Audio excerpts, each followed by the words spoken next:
নমস্কার বন্ধুরা, আমি অপর্ণা। তোমরা দেখছো ব্লগার অপর্ণা এই চ্যানেলের পক্ষ থেকে তোমাদের জানাই অনেক অনেক অভিনন্দন আর আন্তরিকতা। তোমরা কেমন আছো? আশা করি তোমরা ভালোই আছো, আর আমিও বেশ আছি, আর আশা রাখছি ব্লগটি ভালো লাগবে।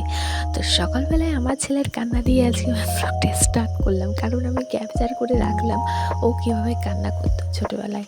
তো বড় হলে দেখতে পাবে, তো সেই জন্যে। আর কান্নার কারণ কি জানো? ওর বাবা ওকে বলেছে বাজার করতে ওকে নিয়ে যাবে না, তো সেই জন্যে ও কান্না করছে। তারও জন্য বিশেষত কারণ আছে, কারণ হচ্ছে ওর বাবাকে কাঠ দিয়ে মেরেছে। তো ওর বাচ্চা মানুষ যেটা ছোটো থেকে করবে সেটাই অভ্যাস হয়ে যাবে। তাই ওর বাবা বলেছে, কান ধরে আমাকে সরি বল, নাহলে আমি তোকে নিয়ে যাব না। ও সরি বলেনি, তাই ওকে নিয়ে যায়নি, তাই বসে বসে কান্না করছে।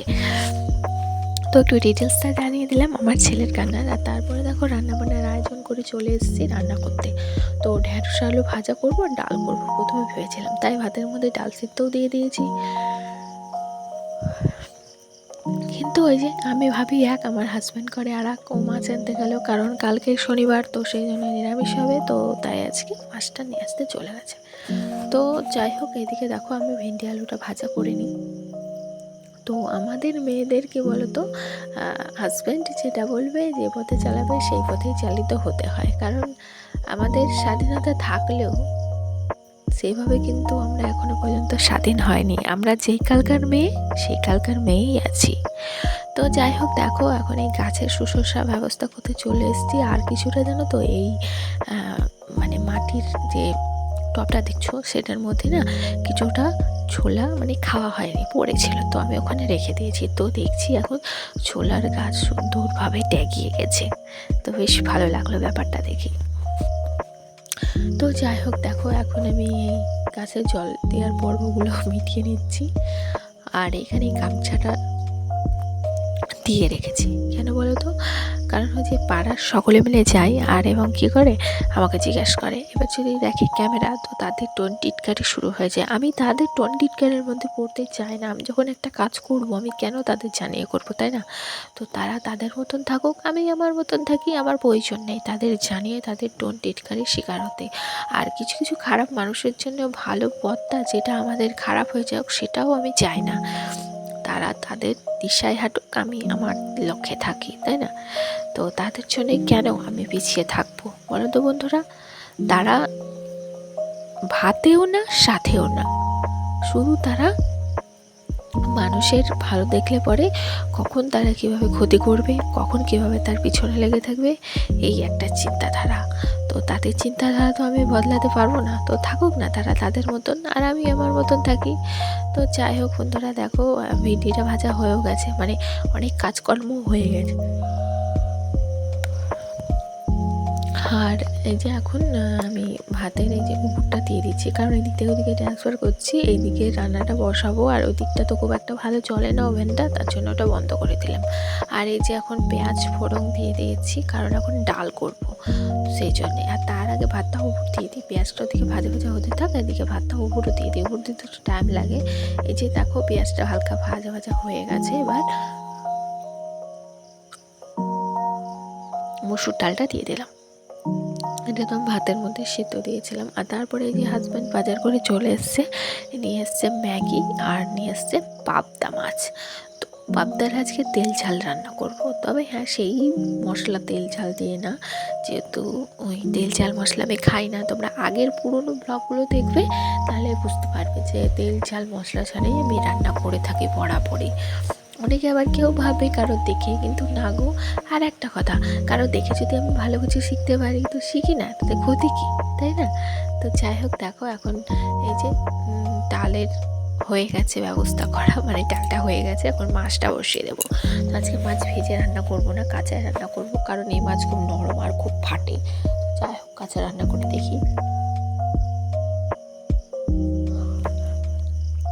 এরকম টেস্ট হয়। তবে হ্যাঁ, ভালো টেস্ট হয়েছিল, আমার ভালো লাগেনি। ওই মন থেকে কাঁচা মাছ খাওয়াটা না আমার ভালো লাগে না, তো তাই আমার ভালো লাগেনি। তো যাই হোক, দেখো এখন মশলার সঙ্গে মাছটা কষিয়ে নিলাম। বেশি কষাতে গেলে দেখছি মাছগুলো ভেঙে যাচ্ছে, তো সেই জন্যে খুব একটা কষালাম না, এখন একটুখানি জল দিয়ে দিলাম। আর তারপরে এসছি ওইদিকে মাছটা হতে থাকে, এদিকে যে বিছানা চাদরটা চেঞ্জ করবো, বালিশের ওয়ারগুলো চেঞ্জ করব, তাই আমি আসলাম। এসে সার্ফে ভিজিয়ে রাখবো, তারপরে বাকি রান্না কমপ্লিট করে ছেলেকে খাইয়ে দিয়ে চলে যাব কাচাকুচি করতে। তো সব কিছুর আগে ওই যে আমি এর আগের ভিডিওতেও বলেছি ছেলের প্রায়োরিটি আগে, তো সেই জন্যে তারপরে কোন কাজটা নিজে গুছিয়ে করব সেটা প্রপারলি নিজের মেনটেনেরই ঠিক করা দরকার আগে, তা নাহলে কিন্তু কাজগুলো সঠিকভাবে করতে পারবো না। তাই আগে সবার আগে প্রয়োজন ভাবা যে কোন কাজের পরে কোন কাজটা করে নেব। আমি তো আগে থেকে খুব একটা ভাবতে পারি না, কাজ করতে করতে আমাদের অভিজ্ঞতাটা হয়ে যায়। তোমরা দেখবে কাজ করতে করতে অভিজ্ঞতাটা হয়, খেয়াল করে দেখো। আর তারপরে দেখো এখন আমি খাটের পাশেটা একটু ভালো করে মুছে নিলাম। তোমরা জানো যখনই চাদরটা চেঞ্জ করি আমি চেষ্টা করি তখনই ঘরটা ক্লিনিং করা, তাহলে চাদরের উপর যত নোংরা ওপরের পড়ে যাবে, আর আমাকে আর নতুন করে এক্সট্রা চাদর চেঞ্জ করে অন্য একটা চাদর পাতার দরকার নেই, কারণ এই চাদরটা ময়লা হয়েছে, কাজ বইতো। আর সেই বালিশের ওয়ারগুলো খুলেই আমি সেদিন কিন্তু পুরো ঘরটা ডাস্টিং করে নিই, এক্সট্রা আমি কোনো নেতা বা ন্যাকড়া ইউজ করি না।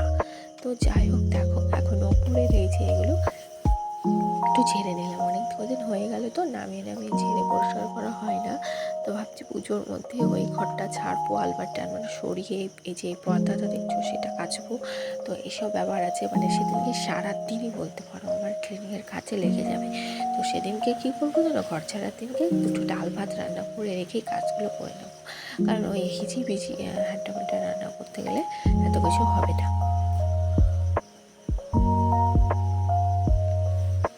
আর তারপরে এই যে টিভির পর ছবি এগুলো সব কটা মুছে নিলাম ভালো করে। আর এখন এই যে এইদিকে ছেড়ে নিচ্ছি বোর্ডে প্রচণ্ড ধুলো পড়েছে।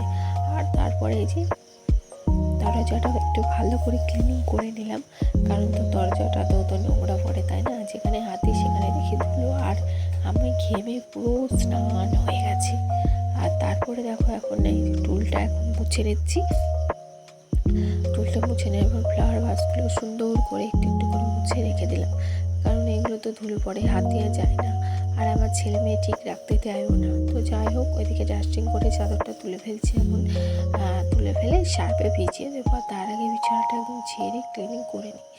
আর তারপরে ক্লিনিং করতে করতে আবার ভাবছি যখন আমার হচ্ছে কী বলো তো বালিশের ওয়ারগুলো খোলা হয়ে গেছে, তো সেটা দিয়ে খাটটা পুরোটাই মুছে নিই। তো এই যে অপোজিট সাইডগুলো মুছে নিচ্ছি। আর কি যে ধুলো পড়েছে বন্ধুরা, তাতে ঝাড়লাম তো সেই জন্য আরও বেশি একদম ধুলোটা পড়েছে। তো যাই হোক ধুলোগুলো একদম প্রপারভাবে সুন্দরভাবে ক্লিন করে নিলাম, নিয়ে যে চলে এসেছি গরম জল করতে, আগেই বসিয়ে দিয়েছিলাম। তো এই যে গরম জলে সবগুলো সার্ফে ভিজাবো।